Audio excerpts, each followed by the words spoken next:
Daming bulaklak, mga flowering bougainvillea. So pasukin natin kung anong mga makikita dito, mga madidiscover natin. So bawat step na ito kapag hindi may mga pangalan siya. Flat lang siya, hindi siya hagdan. Talagang kalsada siya. Kasi pag hagdan kasi kapag hindi kapag yung pataas, nakakapagod masyado. So nakikita nyo mga halaman kapag hindi ay mga bougainvillea. So halos wala ngang dahon. Kunting mas maraming bulaklak kaysa sa dahon. Ayan, napakaganda niya. Orange ang kulay. Yellow orange. Tapos medyo yung magulang na nagiging kulay green.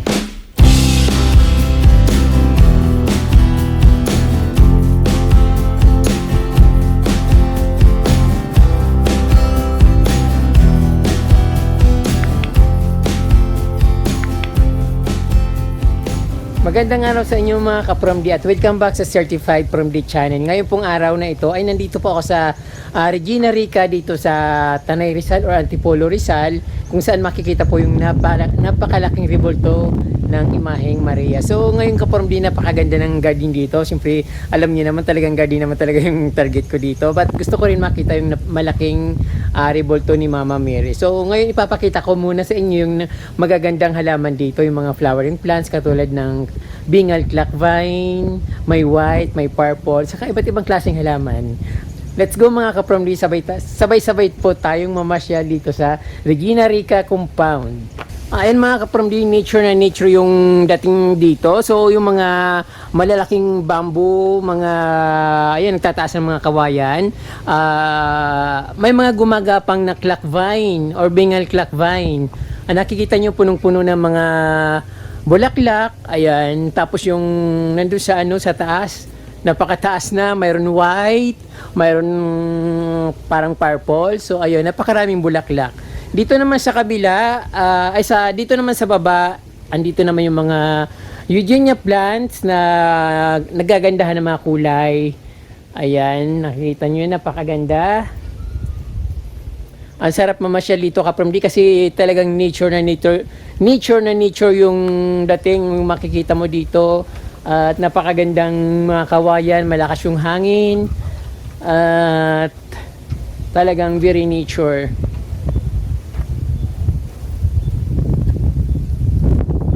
So ayan, nakikita natin may mga puti na flowers, tinatawag na bingal clock vine. Just call in short, clock vine na lang. So ayan, fresh na fresh yung mga flowers nila, mix yung pagkatanim nila, may mga purple din. Pero dito sa bandang part na ito, medyo mga puting halaman yung nandito, puting bulaklak. So ayan, dito sila naghahalo, nagmi-mix na sila. May mga puti, may purple.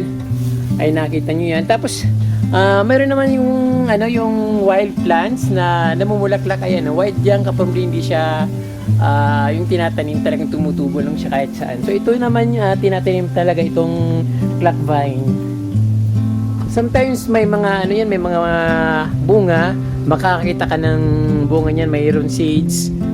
Pero ngayon wala akong nakikita, pero napakarami niyang bulaklak. Pakaswertihin ako makakita ng seeds o yung bunga ng clock vine. Ayun.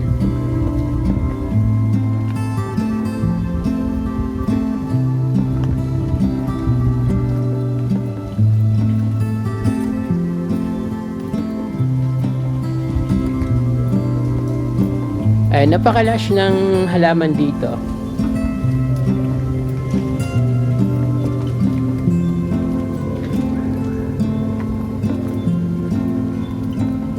So napakalaki na ng kinubkob ng vine na ito.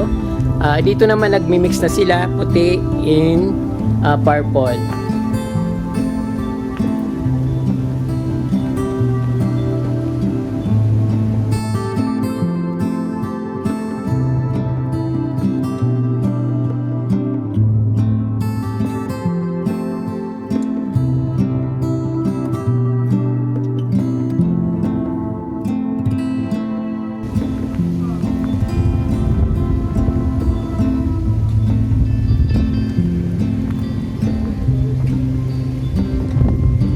Napakalaki pala ng garden na ito, napakahaba.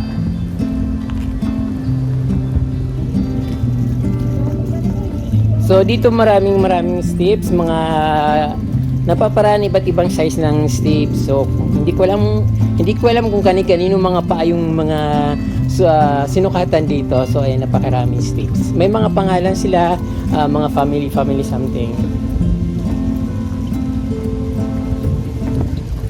So dito naman ka-from di sa Mary's Secret Trail. So ayan, napakaganda,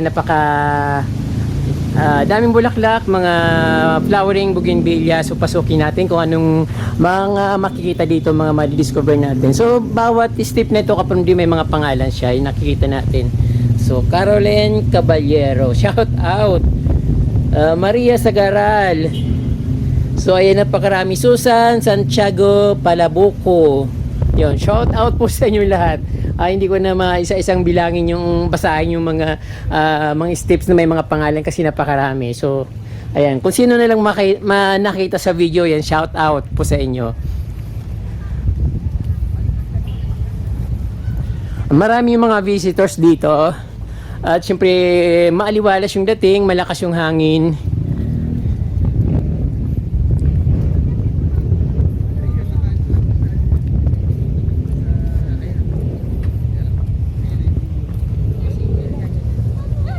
So ayan, nakikita ko na yung napakalaking imahe ni Mama Mary, yung tinatawag dito na Regina Rica.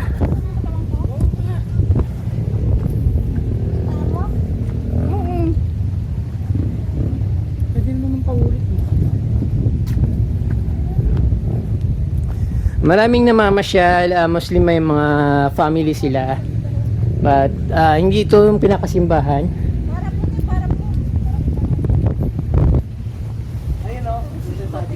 May dadaan sir. Hello. Ito po.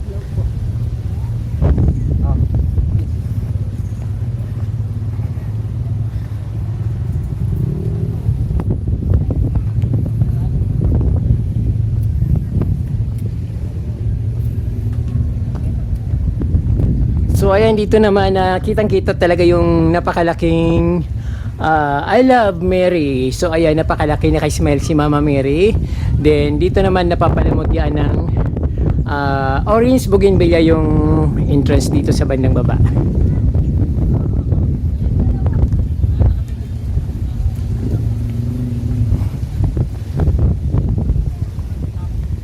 Din dito sa baba makikita yung mga iba't ibang klaseng halaman, yung topia, picara plant, so something na magkakaibang varieties.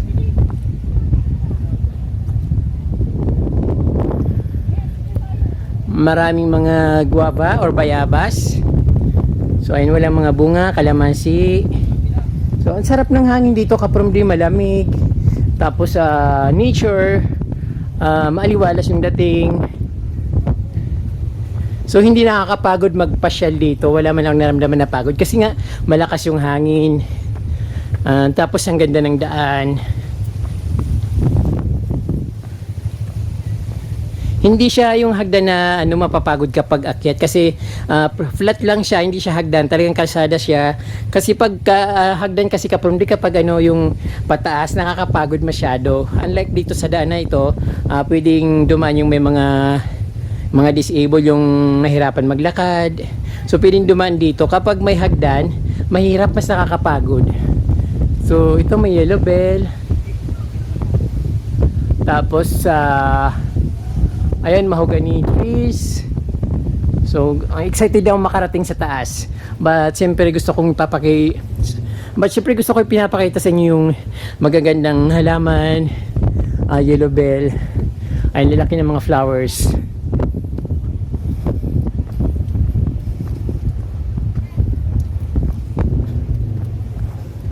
Kahit may gout yung malaking daliri sa paa, hindi ko naramdaman. Baka gumaling ako dito. So nahirapan ako talaga maglakad, pero dito parang nawala yung sakit niya, hindi ko siya naramdaman na kumikirot.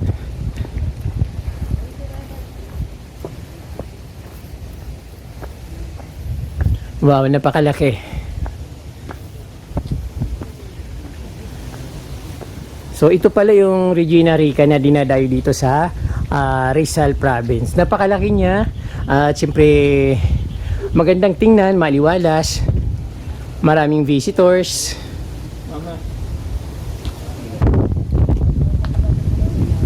So malakas ang hangin at malamig.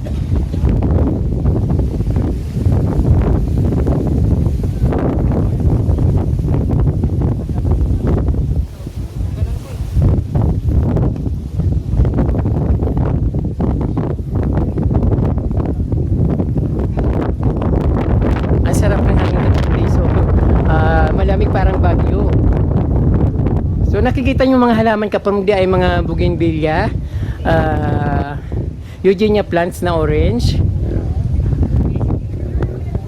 crouton or yung tinatawag na African caricature na chocolate, then mga tea plant or yung Hokkien tea plant. So ayun.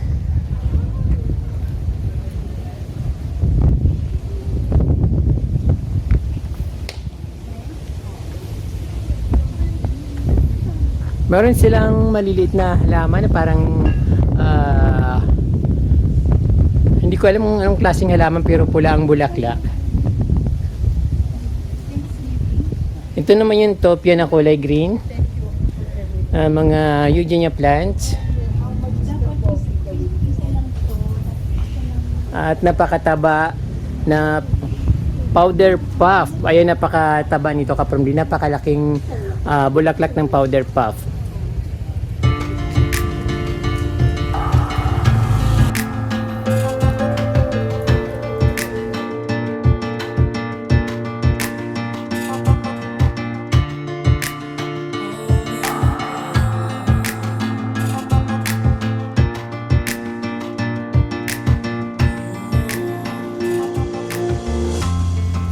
May nakikita akong isang napakagandang halaman, parang bougainvillea. Gusto ko siyang malaman kung anong klaseng halaman yung, kaya ilalapit ko yung camera doon para makita nyo rin kung ano yung sinasabi ko. Parang siya parang bougainvillea na punong-puno ng bulaklak. So halos buong sanga niya, lahat na sanga niya, puro bulaklak yung yan nakikita. So halos wala ngang dahon, kunting mas marami yung bulaklak kaysa sa dahon. Ayan, napakaganda niya, orange ang kulay, yellow orange, tapos medyo yung magulang na nagiging kulay green.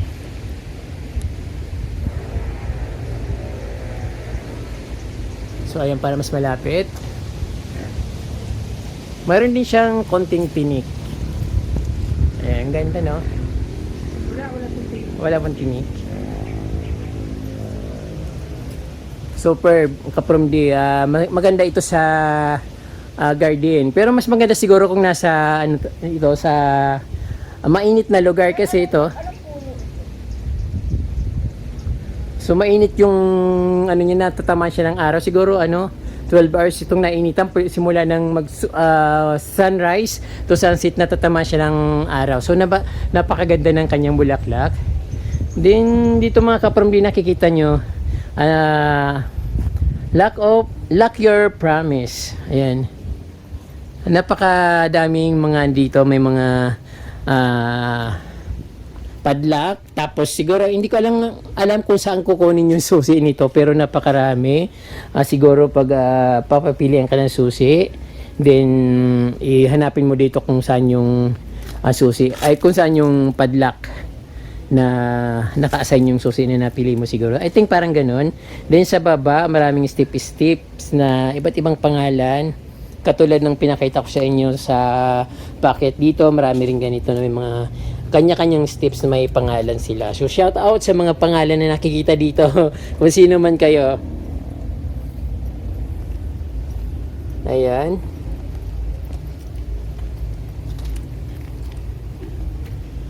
Thousands of padlock nandito. So hindi ko alam kung saan makikita yung mga susi nito. So ayan, nakikita dito sa part ng Regina Rica.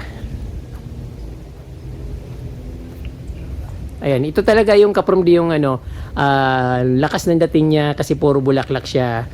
Maganda siya, hindi siya masyadong tumataas, tapos punong-puno ng bulaklak simula sa pinaka puno ng sanga hanggang sa dulo, puro bulaklak. So ang ganda.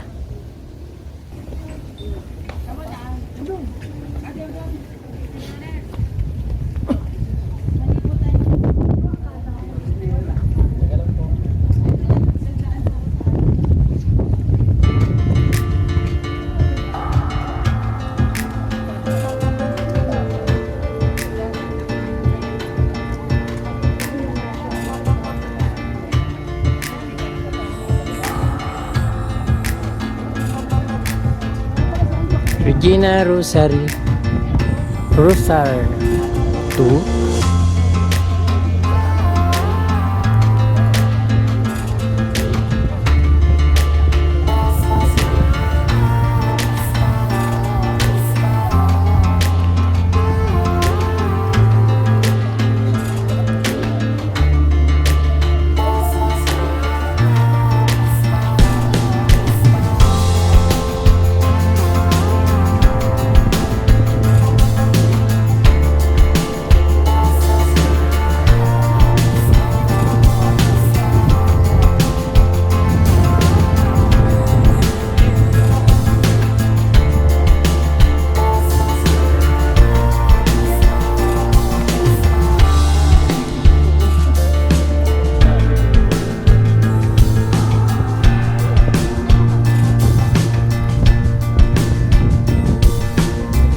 Sabi ko sa iyo, yung nasa likod niya. amoy kambing.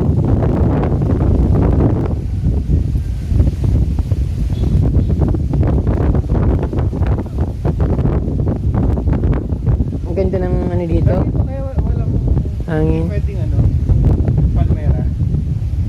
Hindi pwedeng dalawang gusto. Hindi yan palmera. Ang tawag niyan? Poinsettia. Tapos sa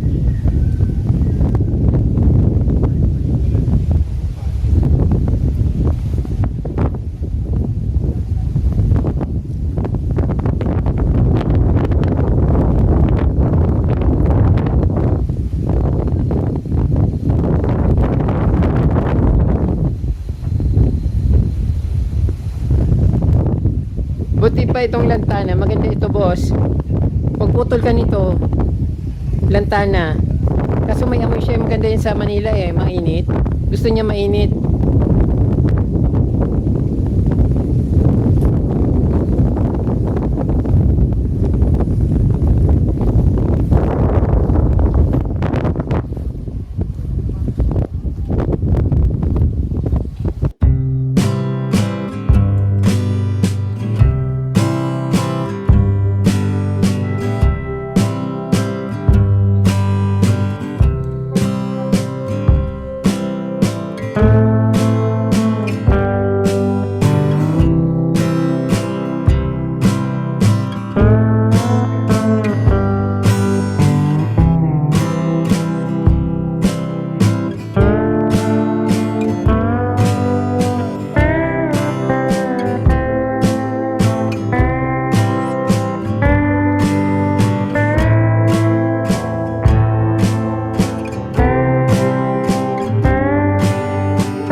Bamboo silantana, maganda yan sa bahay. Oo. Hindi nawawala bulaklak yan, saka gusto niya mainit na lugar. Sabi ko sa'yo, bumili ka niyan eh. Nagugupit pa yan. Pero ang dahon niya baho. Doon sa sa may tangke, ilalim ng tangke, maganda yan doon. Na?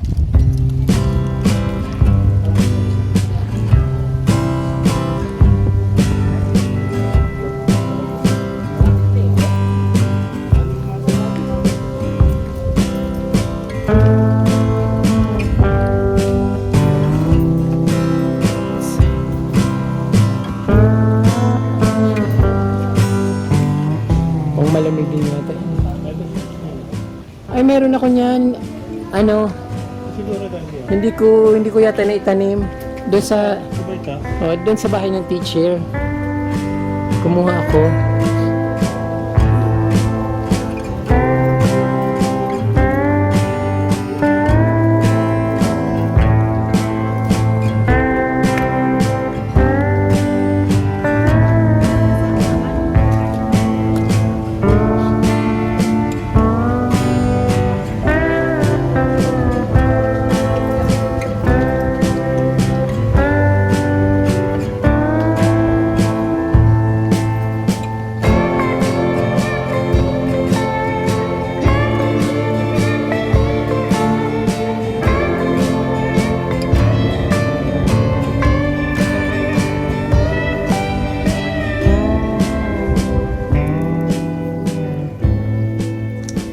Ito naman kaparamdi yung calabash or tinatawag ng karamihan na miracle fruit dahil nakakagamot daw ito sa mga sakit katulad ng cancer. So, ang bunga nito kaparamdi ay napakalaki, parang niyog. So, nakikita nyo yan. Ang bunga niya ay napakatigas. Sobrang tigas, lalagiriin mo talaga siya para mabiak. So, ito na mayroon tayo pwedeng hawakan dito. Napakalaki. At syempre, parang kahoy talaga yung pinakabaon niya. So hindi ko pa na-experience na magbiak nito para makita yung loob niya. Pero ang alam ko yung laman niya ay parang parang foam na kulay puti. Pag nilaga mo nagiging kulay itim yung sabaw niya. So mayroon ako nito, binigay ni Sir Tony na taga Ayala Alabang. So hindi ko siya pinapabunga. So actually, lagi ko siyang pinuputol kasi madali siyang lumaki. Siyempre ayaw kong mapuno yung garden ko kasi ang liit-liit lang ng garden ko, so puro sanga, kaya palagi kong pinuputol yung sanga, pero hindi ko pa naman siya nakitang namulaklak or namunga, pero hindi ko lang alam kung mamumunga rin yun ng ganito kasi lagi ko siyang pinuputol. So madaling salita, hindi siya lumalaki talaga kasi nga nami-maintain yung pagpuputol. Pag medyo mahaba yung sanga, pinuputol ko kaagad. So ito nga dito nga kapromdi sa another puno, mayroon siyang malaki dito. So ayan, ang hirap kasi makita doon sa kabila kasi parang masyadong maliwanag yung araw dito. Ayan talagang matigas yung baon niya, yung pinakabunga niya. Parang kasing laki ng niyog. Ayan, parang buko.